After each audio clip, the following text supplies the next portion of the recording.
everybody to Rex as the Chancellor of Canterbury University. The last time I heard somebody say I'm in charge around here, I think it was Alexander Haig, but I'm sure there's no comparison between that. Can I acknowledge Martin Holland, Professor Martin Holland, Director of the National Centre for the Research on Europe. Excellencies, Belgian Ambassador and the High Commissioner from the United Kingdom and other excellencies here, staff and students and distinguished guests, ladies and gentlemen. I think I've covered everybody with that broad introduction. Can I say that I'm really delighted to be along here to join with Martin and the Centre to celebrate the 10th anniversary of the opening of the centre. Well, we just over from the ASA meeting, and some of you might recall that we had the pleasure of meeting each other a few weeks ago, discussing about that, and we are extremely proud and happy welcoming New Zealand to this structure together with Australia and Russia. So it's the new triumvirate, let's put it that way, joining the ASA. We all are following as closely as we can the events in Asia and mainly in China, who is, by the way, taking their rightful place. Something which is quite interesting is that seeing that China and India today share, and it's going to change, of course, rapidly, share the same slice of the gross national product worldwide as what they have in the 18th century, actually, incidentally, pre-colonization.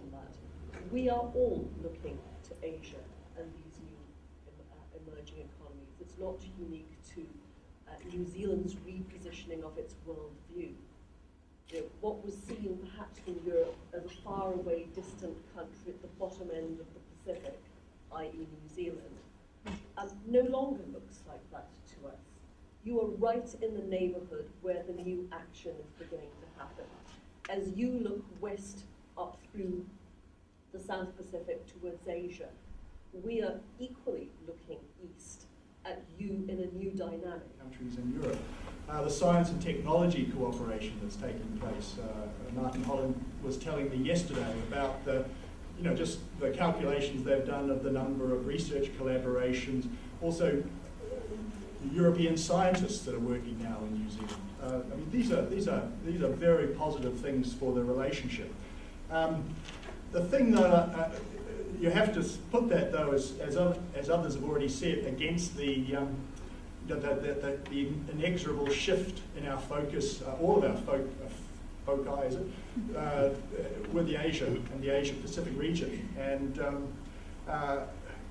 there is a risk, I think, that even though I think our relationship is in much better shape with Europe, it's in very good shape. It's a great base to work from. Have we got enough resources, and can we put enough effort into ensuring that we keep on going forward with Europe, that our people-to-people, our science, our educational and our trade economic ties can keep being built?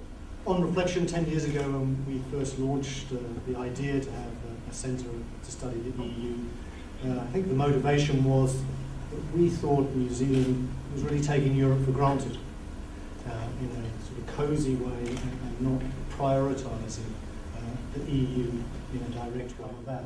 And I just reflect, I suppose, on two things historically, one of which, both of which have been mentioned today in Goff's speech.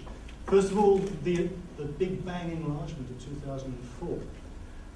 There was a lot of discussion at the time, and indeed a lot of academic work at the time in New Zealand on the opportunities that this could provide for New Zealand and how it might refocus some of our traditional relationships. And the other one is of last weekend.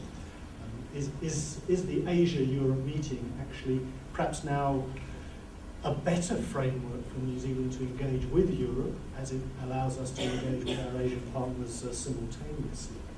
And I think it certainly was unfortunate that we didn't make the splash that the Australian Prime Minister did in Europe this last week.